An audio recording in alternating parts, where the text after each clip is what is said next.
to look at Saul and David because God been showing me David for the past 2 weeks. And then he also been showing me Isaac. Like, it's companies that have those names on it. And I'm like, okay. And we're going to have to continue to be the sacrifice so others can heal. And we don't know how long it's going to last. We don't know, like, how long we're going to have to go through things. And, like, scriptures, I know in Philippians, it talks about, like, don't try to push yourself ahead, you know, be there for others. And then just scriptures that talk about how Jesus has to suffer for us. And the things that we're going to go through, the betrayal with Joseph and his brothers, like, everything is for a reason. But David and Saul, people don't even understand that God is making some of us like David. Like, we out here literally minding our business. We don't want no, we're going to be honest. We don't want what God is calling us to be. Let's be for real, because of what it comes with. Like, I didn't ask for this. Like, God, like, this is the life that I thought that was for me. Like, I didn't know nothing about when you walk with God that everything changes. Like, when you really truly don't know what walk with God, people don't even understand. When God is trying to make you something great, like, I didn't ask to be this title. Like, I was cool with being, like, helping people, you know, making sure that I'm doing the right things. I'm kind to people. I'm being nice. But I didn't know that God had seen me as this title. I didn't see myself in this position. Like, I was just minding my business, and God sent someone to speak into my life and tell me what I was going to be. Like, David didn't ask to be king, and David kept saying, like, I don't want this position. Like, God, you got me here. Like, then you pick somebody into my life, Saul. Like, they love you at first, but then it's like something aroused in them, and they don't even understand everything that you had to go through when you walk with God. They don't even understand, like, when God got some of us, we weren't perfect. We was messy, and we still messy because God is still working on us. When God came and got me, God was still letting me be in sin because I'm a sinner. Not the fact that I like to sin. I'm just a sinner. So there's things in me, like, God has got to, like, he got to show us, like, this is what you're dealing with. This is what you're struggling with. And we're not going to always see that right away. That's why God is patient. God is kind. God is forgiving. God's mercy and grace is so sufficient. Like, God is working on us. That's why some people are like, yeah, I've been walking with God at 30, but I counted at 33. Because, baby, before God was telling me that I was going to be 33, he kept putting me in scripture where Jesus was about to be crucified and what he had to go through 30, and God was scaring me because, are you ready to die for me? What the hell do you mean? What you mean? I already gave you yes. Like, what do you mean? I already gave you yes. So I gotta die? And then 2025, like, God really shifted things. Are you ready to die for me again? Hold on, sir. What the hell do you mean? Because what do you mean? I gave you my yes. And I know that I gotta keep giving you me. But we gonna be honest. We gonna be totally honest. God, like, hold on. Like, it's a process. Every time you give God a yes, it's more betrayal. It's more things that's coming. Then you gotta pay attention, because God is trying to make you something great. You gotta pay attention to everything. So yes, there are gonna be more Sauls that come into your life, but you keep walking in the foundation that I gave you. You keep walking it with a good heart. You keep in, like with David, when God was still working on me, like 2023, God was showing me, like, even though that David could have been arrogant, David could have been a lot of things, he knew that, listen, I could attack Saul, but yet, God, you still chose him. The people wanted a king. All right, they wanted a king so bad. Here you go. There goes Saul. That's not the king that God had, but that's what the people wanted. So therefore, now God is doing something new because he knows what the people need. They wanted Saul, but that's not what they needed, because they weren't going to grow. So God is building up David. So therefore, there are people that we have to respect. There are people that we have to still show kindness to, no matter how much they come after you. David knew that, hey, God chose you, God appointed you, because at the end of the day, you still belong to God, no matter if you stray away, because at some point there was something in you that had a heart for God.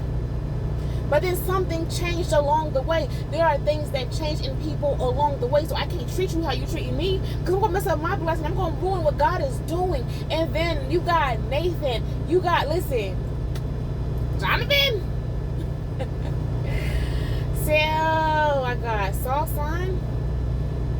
Listen, because me and my kids, we watched David. And God just gave me a different perspective of this. And it was like, okay, Saul was coming after David, and he said, the crown belongs to God. I don't want to be king. It belongs to God. God is teaching us that whatever he's doing in us, it belongs to him. It ain't about the title. It's about people seeing God. And then Saul was like, hey, attack him. And he threw his arrow, and it missed. And he said the same thing that David told Saul, that the crown belongs to God. And his son told him the same thing, and he was mad. People are mad because the people that are with him aren't taking their side, because of the simple fact that everything belongs to God.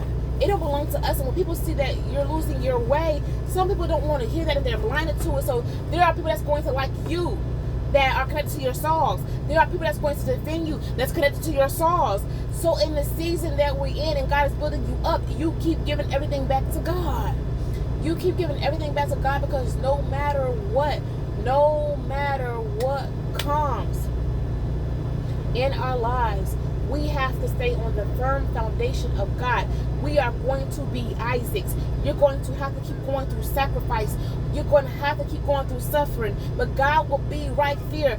You're going to have to build your capacity about what you go through. But at the same time, through everything that you're going through, God is teaching us something. God is showing us, no, there's more in you, there's greater in you, but you got to pay attention to patterns. You got to identify my voice. You got to identify when things are you, when flesh is coming up, because when the more you go through things, God knows that pain.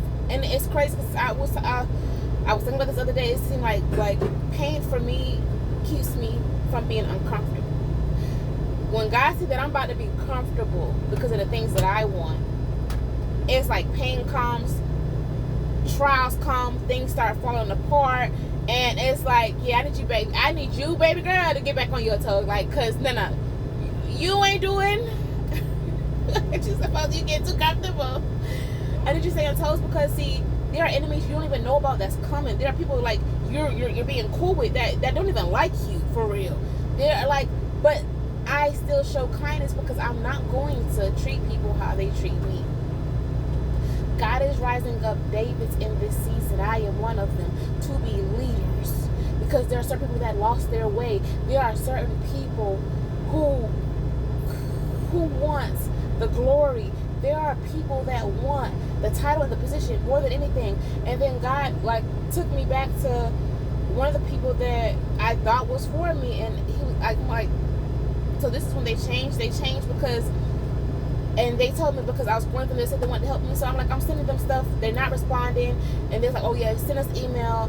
So I showed them one of my videos. I was like, he's like, no, don't change. You stay the same. I said, but in order to grow, I gotta, in my head, in order to grow, I gotta change. I don't think that, when God said, because I think wise counsel is important. So I'm going to wise counsel, and you're telling me that I need to stay the same, that there's nothing for me to do to grow. You don't want to help at all. And that helps me. People don't, it's something in them that they have to deal with, but they don't like you for real. Then the same person, God allowed me to see, and being in front of them, they will treat you like you're nobody. They will treat you like they don't even see you, like you don't even exist. But God is going to show them, and no, you're going to have to acknowledge this person, because they've done nothing wrong. And for a lot of people, that's going to eat a lot of people up, because you've done nothing wrong to them. And just like Saul, and just like in a movie with David and Saul, when he came out of the cave, he showed David, listen, I could attack you, I could have did this, and how Saul just apologized to him. But then when everybody around him started looking, he pushed him off. People are so prideful that they like you, they love you, but at the same time they hate you, because it's you. How dare you didn't go through the training, you didn't go through the process that I had to go through. I got the title, I got the position. Why God want to use you? You don't know what you're doing, you don't know what you're talking about. But God is choosing me because of God is choosing me. God is choosing you because of our hearts. I don't want it. I didn't ask for this, but I do want God. I know what God has done. God is teaching me off of everybody in the example where they made a mistake at. So God help me not to make those same mistakes. God showed me, because we can be, oh my gosh, listen. Say, like, let's not be naive that we can't change. If you stay in environment long enough, you can be polluted. It don't matter how spiritual you are. It doesn't matter the gifts and talents. If you're in environments that can corrupt your character for so long, this is why God's not going to allow his children to stay in certain places. No, I need you, because I know the work that it took. I know what you had to go through, and I know what endured. And the same, everything that I went through last year, God was showing me, like, it was changing your heart. I've seen things changing my heart. Being in Baltimore, I feel like that's exile. I don't care what nobody says. That's Egypt. Baby, listen, that's Egypt. But it was training ground for me, because it was what I needed. That was a journey that I didn't know that I needed. But it was helpful because I got to learn. I got to learn to love unhealthy people. I got to learn to walk in the fruits of the Spirit when it was hard. I got to learn to be silent. I got to learn and seeing God fight my battles in a way that didn't make sense. I got to discover God in different ways, but I also got to learn something in me. I learned my value. I learned to set more boundaries. I learned to still be firm in things. You could be nice, you could be kind, but there are certain things in things, the people, you listen, when God say move, you got to move, because you just like holding on to people. You don't like giving up on people, but there are some people that choose to come against you no matter how good your heart is. So no matter how long the suffering is, no matter how long what you got to go through is, endure it with God, because God not going to leave you. God not going to forsake you. So it doesn't matter the Sauls that's coming at you. You still trust in God. It took Moses 40 years. He lacked so much, and he was like, oh God, I can't do it. I can't. No. God, I know I can't do this. But if you're going to be with me, then let's go. David, I don't want to be king. I don't want this. God, I didn't ask for this. But if you're going to choose me, work on my heart, work on my mind, work on my body, work on my posture, work on everything that you're emptying me to be what you need me to be, so people can see you. So God had to teach me his firm foundation. I have a heart for people. I love people. And this is where you got to be honest. I don't like people. I'm honest. Moses missed his promise because he wasn't admitting things. He allowed the people to get him out of character. No, God, I'd rather admit it. God, I don't like people. I'm learning to feel what I feel instead of suppressing it because I'm so strong spiritually. No. Jesus even, God, please, if you don't take this cup, like, God, why have you forsaken me? God, come on. That's why I love reading Sauls, because David was God shadowed. And sometimes I can't even pray like this, because I don't want to pray against someone I don't know. If I don't know, I know everybody belongs to God, but God, listen. You handle it, you release it, because vengeance is yours. I don't want to take vengeance on my own because I'm cursing people because of what they've done to me. I don't know. We're all broken. We're all going through something. Something changed people. But, oh, I forgot. So when the person that betrayed me, they see my TikTok. They see my numbers. They see, but people don't even understand. When God gave me that, God, 2021, God told me to, through somebody on Facebook, to get out Facebook and go to TikTok. And that's exactly what I did. Most people don't even understand. Most of my likes came from my worldly ways, my views, all that came from my worldly ways. You don't know what it took for me to be where I'm at spiritually. You don't know what I had to go through, the beatings, the persecution. You don't know what I had to go through to be the version that I am now. You don't know what I had to endure. Don't nobody, if God don't allow, because God, don't nobody know what you had to go through, how much you had to sacrifice, how much you had to put your life on the line.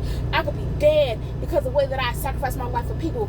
I could be worse off. I could be by telling God no, but I know what I went through, and I want somebody else to come out on the other side. I'm somebody else's lifeline. David, no matter what, and this is what I like, in the movie there was one part that stood out, and it was like towards the end, and Jonathan was just like, when he was on the horse, talking to the guy. The guy was like, where's Saul? He said, hey, whatever happens, he was like, it's going to be God's will. You're going to put David in position anyway. So whatever happens, so hey, Saul die, so be it. Like, no matter what happens, it's still, God's plan is still going to come about. God's plan is still going to work. God's plan is still, God is still in control. So it doesn't matter what we want. Will you still be willing to walk into it?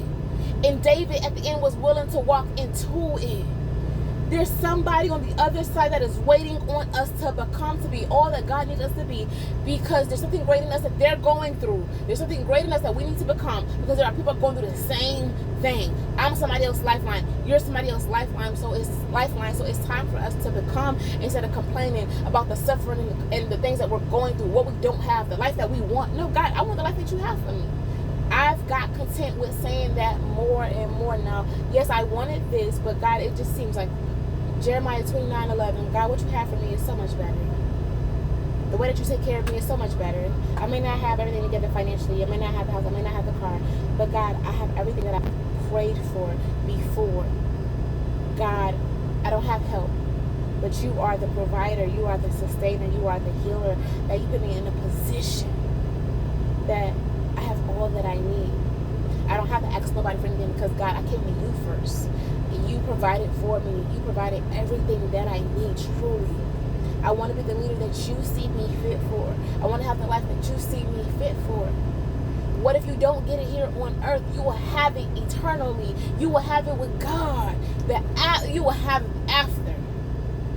If that's my portion, God, I receive that, because you've done enough. And if you don't do anything, God, you've done enough. Can you say, God, you've done enough, and I'm okay with the life that I have?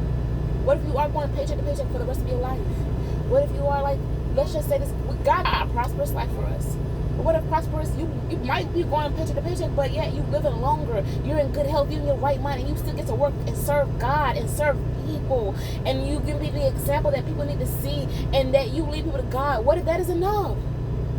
What if that's it? God keeping his hedge of protection around you. He's keeping you covered in his devouring fire. So no lovers, it don't matter what people do, that you're still protected. You're covered in him. What if that's it? God, raise me up, no matter the suffering, no matter how much I have to go through. I want to sacrifice for the life that you have for me. I want to be all that you have called me to be, no matter the Sauls that come, no matter the problems, and when life's God, what am I giving? Where am I going to when it happens? What am I putting my trust in? God, I want you more than ever. I know that this is something new that I have to adjust to, and I may not have it all together. People are higher than me that have the titles, and they may seem that it's unfair, but this is you, because you already know this ain't my doing. I'm just walking in it because I know I need you. I've seen you take care of me. I've allowed you to take care of me. I've allowed you to lead my life. I've allowed you, because I'm not supposed to be here. I know what it took for me to get where I'm at. And people don't understand. You're looking at the numbers, you're looking at the likes and the follows. I don't even care for that. People don't even understand how much it took for me to be this version that I am today. People don't know what it took for you to be the version that you are today, what you had to really go through. If people really knew, people will stop talking and just be like, wow. I want to serve the God that you serve, because if he can protect you, if he can keep you in your right mind, if he can keep you and sustain you, you don't have to walk for nothing. I've not lacked for nothing since I walked with God. So I need y'all to understand that God is good. What that word says, he does, and they don't come back void. When things happen, it's sometimes because our own decisions. It's because of us, but God don't never fail us, and I need y'all to trust that. So no matter what you have to endure longer, no matter what you have to go through longer, trust that God has you. And he's not going to leave you. So God, if you're making me a leader, if you're making me for a position that I didn't ask for, God, I'm going to walk in it willingly, because I want people to see you, and I want people to know that you are real. You are so real, and that you love us. Like, God is real. God loves us. Even though we can't see him, we can make up all the excuses that we want, but God ain't going to never change his mind about you. He wants you, and he want to use you mightily. Will you allow him, and will you let him?